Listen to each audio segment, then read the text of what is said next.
Hi friends, மதுரையில் நம்ம மீனாட்சி அம்மனை பார்த்த பிறகு இங்கே வந்துட்டோங்க. எங்கே நம்ம வந்த இடம் திருப்பரங்குன்றம் தான். வந்து முருகரை வந்து பார்த்துட்டு போயிடலாம் அப்படின்ட்டு. வெயில் அதிகமாக இருக்கிறதுனால கொஞ்சம் தண்ணிலாம் குடிச்சிட்டு போவோமே. வணக்கம். முதல் படை வீடான நம்ம திருப்பரங்குன்றத்தில் தாங்க இப்போ நாங்கள் நின்றுட்டுருக்கோம். நம்ம முருகருடைய 6 படை வீடில் வந்து முதல் படையில் தான் வந்து இப்போ வந்து லைனில் போயிட்டுருக்கோம். இப்போ சாமியை பார்த்துட்டு அதுக்கப்புறமா ஏன்னா இங்கே வந்து இதுக்கு மேலே வீடியோ வந்து அலோவ் பண்ண மாட்டேன்னு சொல்லிட்டாங்க. அப்படியே இங்கேருந்து அந்த கோபுரத்தெல்லாம் மட்டும் ஒரு வீடியோவில் கவர் பண்ணிவிட்டு அதோட வந்து நாங்கள் சாமியை பார்த்துட்டு வெளில வந்தாச்சு. இப்போது இங்கே உடனே பிரசாதம் கொடுத்த உடனே அங்கேயும் உட்காந்துட்டோம். எப்போவுமே ஹோட்டல்லையும் ஏதாவது சாப்பிட்டுட்டு இருக்க வேண்டியது தான், எங்கேயாவது கோவிலையும் ஏதாவது சாப்பிட்டுட்டு இருக்க வேண்டியது தான். எப்போ பாரு சாப்பாடு தானான்ற மாதிரி இருக்குது. ஆனால் வந்து எங்கெங்கெல்லாம் சாமி பிரசாதம் கொடுக்கறது வந்து ஒரு பாக்கியம் இல்லையா கிடைக்கிறது, அதனால உட்காந்து சாப்பிட்டுட்டோம். சொல்ல ஐடியா இல்லாம ஒரே டென்ஷனா இருக்கு. அப்படியே ஏதாவது சொல்லு. இங்க வா.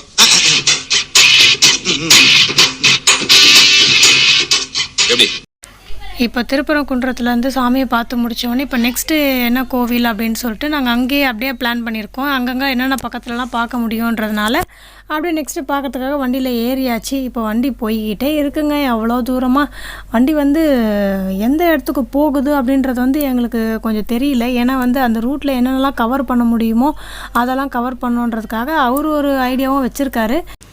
இப்போ நம்ம வந்து நெக்ஸ்ட்டு வந்து போகிறது பழமுதிர்ச்சோலை அப்படின்றதுனால அப்படின்ற மாதிரி சொல்லிட்டு இருந்தாங்க. சரி, பழமுதிர்ச்சோலைக்காக போகிறதுக்காக ஒரு நல்ல இடமா பார்த்து முதல்ல நிறுத்திட்டோம். நம்ம என்ன வேலையா செய்ய போறோம், சும்மா பார்க்க போறோம். இப்போ இங்கே வந்து நல்லா ஒரு இடம் பார்க்கவே வந்து ஒன்றும் சொல்கிறதுக்கே இல்லைங்க. அந்த அளவுக்கு அந்த சீனரியாக இருக்குது அந்த இடம். எங்கே பார்த்தாலும் ஒரே பச்சை பசேல்னு. பார்க்கிங்கும் நல்லா சூப்பராக இருக்குது. கொஞ்சம் ஒரு மலை மேலே மாதிரி கொஞ்சம் ஏறி வந்து தான் வந்து பார்க் பண்ணியிருக்காங்க. ஏன்னா பழமுதிர்ச்சோலை வந்து கொஞ்சம் மேலே ஏறி வரா மாதிரி இருக்கு இல்லையா. ஸோ அங்கே வந்து நான் ஏற்கனவே நல்ல ஒரு கிளைமேட்டு, வெயில்லாம் குறைஞ்சிடுச்சு. இப்போது எங்க இந்த பக்கம் சாப்பிடுறதுக்கு ஓசியில சோறு போட்டா எங்க வேணாலும் கிளம்பிடுறதா.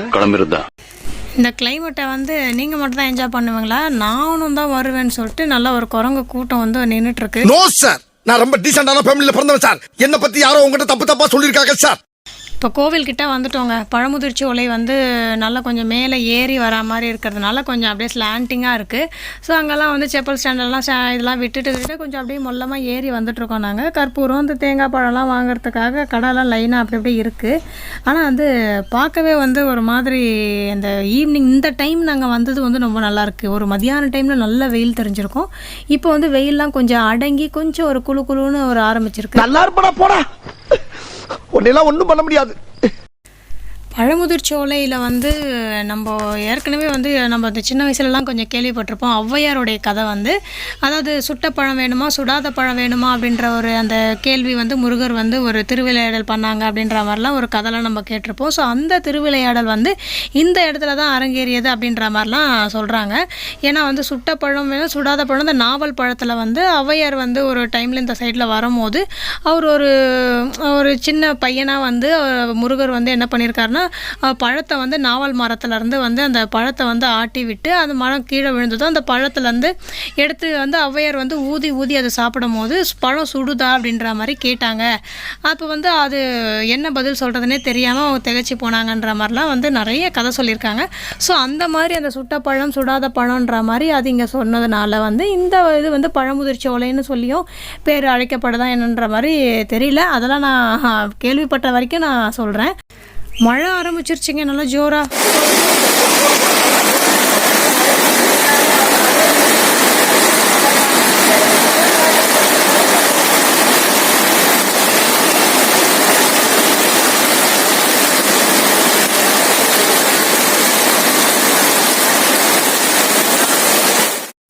ஏற்கனவே கிளைமேட் சொல்லவே வேண்டாம், அதில் இன்னும் வேறு மழை வேறு. அதனால் வந்து ஒரே குழுன்னு ஏற்கனவே பழமுதிர்ச்சோலைன்ற ஒரு இடமே சரௌண்டிங் ஃபுல்லாக பச்சை பசேல்னு ஒரே குழுன்னே இருக்குது. இதில் வேறு மழை பெஞ்சவொடனே சொல்லவே வேண்டாங்க. நல்ல ஃபீலிங்ஸு செம்மையாக இருக்குங்க. எங்கே ஏறி வர்றது ராக்காயி அம்மன் கோவிலுக்கு தாங்க. அங்கேருந்து பழமுதிர்ச்சோலையிலேருந்து கொஞ்சம் அது மேலே ஏறினதும் வந்து ராக்காயி அம்மன் கோவிலுக்கு வந்து போய் வந்து அங்கே தீர்த்தம் வந்து ரொம்ப சிறப்புன்னு சொன்னாங்க. ஸோ தீர்த்த மலை தானே, அதாவது நூபுர தீர்த்தே நூபுர கங்கை தீர்த்தம் அப்படின்ற மாதிரிலாம் அங்கே சொல்லியிருக்காங்கன்னு சொல்லிட்டு சரி தோர்க்கே ஏறிடலாம் அப்படின்னு சொல்லிட்டு மழை பெஞ்சாலும் பரவாயில்லன்னு சொல்லிட்டு ஒரு லைட்டாக தூறல் போட்டுட்ருக்கேன்னு சொல்லிட்டு ஏறலான்னு வந்தால் படிக்கட்டு போய்கிட்டே இருக்குங்க. எத்தனையோ படிக்கட்டு சொன்னாங்க, அப்படியே போயிட்டே இருக்குது படிக்கட்டு. நாங்களும் சரி தோ வந்துடும் சொல்லிட்டு ஏறவே முடியலை. ஸோ பசங்களெல்லாம் நாங்கள் வந்து கொஞ்சம் வேன்லேயே இருக்க சொல்லிவிட்டு நாங்கள் மட்டும் பெரியவங்க மட்டும் தான் வந்தோம். அதுக்கு மேலே அவங்களையும் கூட்டிகிட்டு வந்துருந்தா இந்த மழையில் என்ன கஷ்டப்பட்டிருப்பாங்கன்னு சொல்லிட்டு நாங்கள் மட்டும் வந்து தீர்த்தம் கொண்டு போயிடலான்னு சொல்லிட்டு அந்த ஒரு சின்ன சின்ன கேன் மாதிரிலாம் கொண்டு வந்தோம், பாட்டில்லாம். அதுக்கப்புறம் இப்போ இங்கே என்ன ஒரு ஆக்சுவலாக இதோடைய வரலாறு அப்படின்னும் போதுனா, நம்ம இது விஷ்ணு பகவான் வந்து வாமன அவதாரம் எடுக்கும் போது உலக அளந்தார் இல்லையா, அந்த 3 லோகத்தையும் வந்து அளக்கும் போது அவருடைய பாதத்தால் அளக்கும் போது பாதம் வந்து பிரம்மலோகத்துக்கு போய் அளக்கும் போது அப்போ பிரம்மதேவர் வந்து அவருடைய பாதத்துக்காக வந்து நம்ம இது பண்ணாங்க, அபிஷேகம் பண்ணாங்க இல்லையா கங்கை தீர்த்தம் வச்சு. அந்த தீர்த்தம் வந்து கீழே அவருடைய சலங்கையில் பட்டு கீழே விழும் போது அந்த தீர்த்தம் தான் வந்து இந்த ஸ்தலத்தில் வந்தா மாதிரியும், அந்த தீர்த்தம் வந்து நம்மளுக்கு வந்து தலையில் தெளிச்சிக்கிறது அது வந்து ரொம்ப நல்லது அப்படின்ற மாதிரிலாம் வந்து சொல்கிறாங்க. ஸோ அந்த தீர்த்தம் தான் இன்னுமே வற்றாமல் வந்து அங்கே இருந்துகிட்ருக்கு அப்படின்ற மாதிரி சொல்லியிருக்காங்க. ஸோ அதுக்காக தான் வந்து அவ்வளோ தூரம் ஏறி போய் அந்த தீர்த்தத்தை நம்ம கொண்டு வந்து வீட்டில் வச்சுக்கிட்டு அப்பப்போ ஏதாவது இதுக்கு வந்து தெளிச்சிக்கிட்டோம்னா நல்லதுன்னு சொல்லிட்டு நாங்கள் போயிட்டு வந்தோம். சாமி பார்த்துட்டு வந்தாச்சுங்க. வந்துட்டு இப்போ அங்கங்கே ஒரு இடத்துல ஒரு ஸ்நாக்ஸு எல்லாம் வந்து கொஞ்சம் அப்படியே முடிச்சுட்டு இப்போ நாங்கள் வேறு ஒரு கோவில் எங்கே போயிருக்கோன்னா, அன்றைக்கி வந்து பிரதோஷன்றதுனால நைட் ரொம்ப லேட்டாக வரைக்கும் திறந்தே வச்சுருக்காங்க. திருவானைக்கானல் அப்படின்ற ஒரு சிவபெருமான் கோவில் தான். அது வந்து நல்லா அது உள்ளே வந்து பார்க்க இவ்வளோ பெரிய கோவில். ஆனால் வந்து சிவபெருமான் வந்து லிங்கம் ரொம்ப சின்ன சைஸில் ரொம்ப குனிஞ்சு உள்ளே போய் நம்ம தரிசனம் பண்ணுற மாதிரி தான் இருந்தது. ஸோ அந்த மாதிரி வந்து இந்த கோவில் வந்து ரொம்ப நல்லா இருந்தது பார்க்கவே. அவ்வளோ பெரிய கோவிலில் வந்து உள்ளுக்குள்ளே நின்று அது வந்து ஒரு மாதிரி கருவறையே ரொம்ப வந்து ஒரு மாதிரி டார்க்கான பிளேஸாக இருந்து ஸோ குனிஞ்சு உள்ளே போய் தான் நாங்கள் வந்து சாமியை பார்த்துட்டு வந்தோம். கொஞ்சம் ஒரு நல்ல ஒரு புதுசான ஒரு எக்ஸ்பீரியன்ஸாக இருந்தது. ஸோ அதனால் சாமியெல்லாம் பார்த்து முடிச்சுட்டு இப்போ நாங்கள் வந்து அங்கே என்னென்ன இருக்குதோ வாங்க வேண்டிய ஐட்டம் அப்படின்ற மாதிரிலாம் கொஞ்சம் எல்லாம் அப்படி பார்த்து வாங்கிக்கிட்டு நாங்கள் அப்படியே வந்தோம். ரொம்ப நைட் ஆகிடுச்சு. ஆனாலும் வந்து அன்றைக்கி பிரதோஷன்றதுனால தான் வந்து அவ்வளோ நேரம் திறந்து வச்சுருக்காங்க, இல்லைனா வந்து கோவில் நட சாத்திருந்துருப்பாங்க. அன்றைக்கி எங்களுக்கு கொஞ்சம் அதிர்ஷ்டம், அதனால் வந்து இந்த டைமில் கொஞ்சம் வரைக்குமே அவ்வளோ கூட்டமே இருந்தது.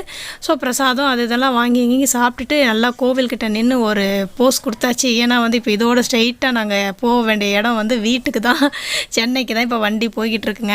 ஏதோ எல்லாம் நல்லபடியாக வந்து இந்த ட்ரிப்பு இத்தனை கோவில் இத்தனை நாளுக்கு நல்லபடியாக முடிஞ்சது, எந்த தடையும் இல்லாமல் அப்படின்றதுனால ஒரு சந்தோஷத்தோடு நாங்கள் வந்து இப்போ எல்லாம் ரிட்டர்ன் வந்து வீட்டுக்கு போயிட்டுருக்கோம். நாங்கள் இப்போ வேன் வந்து இப்போ நைட்டெல்லாம் அப்படியே ட்ராவல் பண்ணி ஒரு இயர்லி மார்னிங் வந்து அப்படியே இதில் வந்து கொஞ்சம் இறக்கி விடுவாங்க. நல்லா இருப்பா போடா, ஒன்னெல்லாம் ஒன்றும் பண்ண முடியாது.